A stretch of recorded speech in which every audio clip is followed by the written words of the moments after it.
ব্রাজিলের বিশ্বকাপ যাত্রা শেষ, নেইমারেরও শেষ ম্যাচ ন্যাশনাল টিমের জার্সিতে।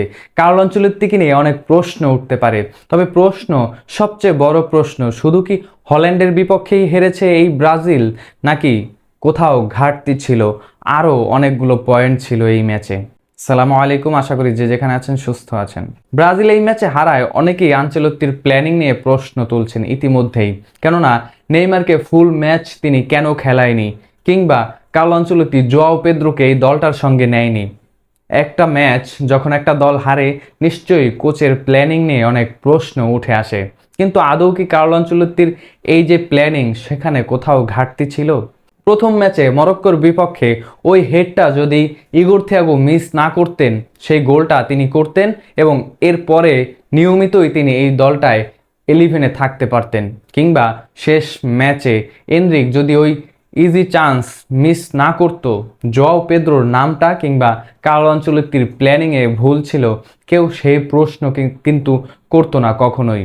কিংবা নেইমারকে যদি কার্লো আনচেলত্তি পুরো ম্যাচ নামিয়ে দিতেন, নেইমার ইনজুরি হয়ে মাঠ ছেড়ে উঠে যেতেন, এই বিশ্বকাপের যাত্রাটাও শেষ করতেন, তাহলে তখনও কার্লো আনচেলত্তিকে নিয়ে প্রশ্ন উঠতো না। তবে একজন কোচ একটা ম্যাচে পার্টিকুলার একটা প্লেয়ারকে নিয়ে প্ল্যান করেন না, কিংবা ওই প্লেয়ারটাকে নেক্সট ম্যাচে পাবো না সেটা জেনে নামিয়ে দেন না। তিনি দলের ভাবমূর্তি কিংবা দলের স্ট্যামিনা, দলের কনফিডেন্স ধরে রাখার জন্য যা যা করা দরকার একটা ম্যাচের প্ল্যানিংয়ে, সেটাই থাকে। যত কিছুই হোক, এই ম্যাচ আমরা হারলে পরের ম্যাচ আর খেলার সুযোগ নেই, নিজেদের সব কিছু ঢেলে দিয়ে এই ম্যাচটা জয় করতে হবে। সেই চিন্তাভাবনা একজন পারফেক্ট কোচ কখনোই একজন মাস্টারমাইন্ড কোচ করেন না। তিনি হয় এখান থেকেই বিদায় নেবেন, নয়তোবা টুর্নামেন্টের শেষ ম্যাচ পর্যন্ত একটা পারফেক্ট দল নিয়ে শেষ করবেন এই টুর্নামেন্ট। যখন প্রশ্ন ছিল নেইমারকে কার্লো আনচেলত্তি এই ম্যাচে কেন খেলায়নি, নেইমার মাঠে নামার পরে মার্টিনেলি যেভাবে খেলেছিলেন, নেইমার কিন্তু সেই সেম ডেলিভারি দিতে পারেনি এই ম্যাচে, বরং ভিনিকেও নিচে নেমে আসতে হয়েছে এবং ম্যাথিউস কুনহাকেও কিন্তু নিচে নামতে হয়েছে। নেইমারকে ম্যাথিউস কুনহার জায়গায় খেলানো হয়েছে। অন্য পাশে রায়ান কিংবা এনরিক কেউই নিজেদেরকে মেলে ধরতে পারেনি। নেইমারের সমস্যা ওই যে হাই ইন্টেন্সিটি গেম তিনি অনেক দিন যাবৎ খেলেননি, এটা নিয়ে আমরা অনেক কথাই বলেছিলাম, এবং নেইমারের যে ইনজুরি কনসার্ন, সে কারণেই নেইমার সেই টেম্পো নিয়ে ম্যাচে খেলার সামর্থ্য রাখে না এই মুহূর্তে। এবং কাকতালীয়ভাবে ব্রাজিল কিন্তু স্কোর কনসিড করে নেইমার মাঠে নামার পরে। নেইমার 66তম মিনিটে মাঠে নামেন এবং আর্লিং হল্যান্ড 79তম মিনিটে স্কোরটা করে বসেন। অনেকে হয়তোবা এই কথা বলার পরে আমার উপরে ক্ষেপে যেতে পারেন, যারা ম্যাচের শেষ ওই কয়েকটা মিনিট দেখেছেন নেইমার নামার পরে, তারা নিশ্চয়ই ব্রাজিল নেইমার নামার আগের অ্যাটাকগুলো, নেইমার নামার পরের অ্যাটাকগুলো দেখলে সেই আমার প্রতি প্রশ্নটা তোলার কথা নয়। আমি নিজেও নেইমারকে এই বিশ্বকাপে খুব করে চেয়েছি, নেইমার যেন এই বিশ্বকাপে খেলতে পারে এবং প্রত্যেকটা ম্যাচ নেইমার 90 মিনিট খেলতে পারে, সেই ইচ্ছাটা, সেই আশা আমারও ছিল। জাপানের এক প্লেয়ারের কথা এখনও আমার মাথায় আসছে, নেইমার আগের নেইমার নেই। আমরা যেই নেইমারকে চেয়েছিলাম, সম্ভবত আমরা নেইমার খেলুক এটাই চেয়েছিলাম, কেননা বিশ্বকাপে ব্রাজিল যে খুব বেশি কিছু করতে পারবে সেটা আমরা কেউই আশা করিনি।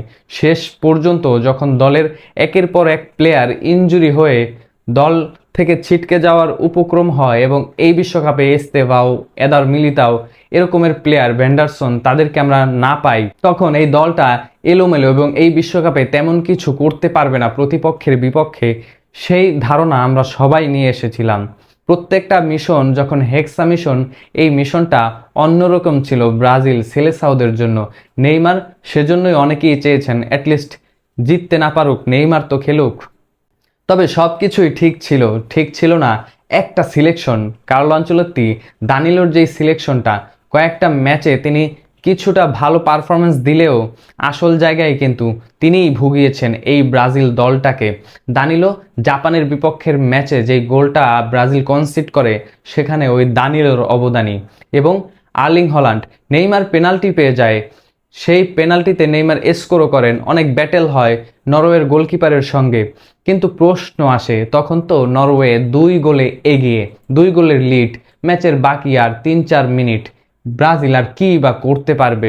একটা পেনাল্টি গিফট পেতেই পারে নেইমার জুনিয়র, এবং সেখান থেকে একটা স্কোর করে সান্ত্বনা নিয়ে ব্রাজিল দল বাড়ি ফিরতে পারে। কিন্তু এর আগ মুহূর্তের সেই দৃশ্যটা নিশ্চয়ই অনেকে মিস করে গিয়েছেন। আর্লিং হল্যান্ড দ্বিতীয় যে স্কোরটা করলেন, সেখানে ভুলটা কার ছিল? দানিলো ফাঁকা স্পেসে ওভাবে আর্লিং হল্যান্ডের মতো একজন পারফেক্ট ফিনিশারকে জায়গা দিয়ে দিয়েছিলেন, সেজন্যই অ্যালিসন বেকারের ওই জায়গায় কিছুই করার ছিল না, কিংবা গাব্রিয়েল ম্যাগালেজেরও কোনো সুযোগ ছিল না আর্লিং হল্যান্ডের এই শটটাকে আটকে রাখার। না হলে এই ম্যাচের দৃশ্যপটও ভিন্ন হতে পারত। তবে ব্রাজিলের সম্ভবত ভাগ্যই সহায় হয়নি। এই ম্যাচে কতগুলো মিস, কতগুলো, একটা ম্যাচে একটা নকআউট পর্বে একটা দল এতগুলো সুযোগ আগে কখনো পেয়েছে কিনা আমি অ্যাটলিস্ট মনে করতে পারছি না। সম্ভবত ভবিষ্যতেও কিংবা এই বিশ্বকাপের আর কোনো ম্যাচে নকআউট পর্বে এতগুলো সুযোগ কোনো দল ক্রিয়েট করতেও পারবে না এবং পাবেও না, মিসও করবে না।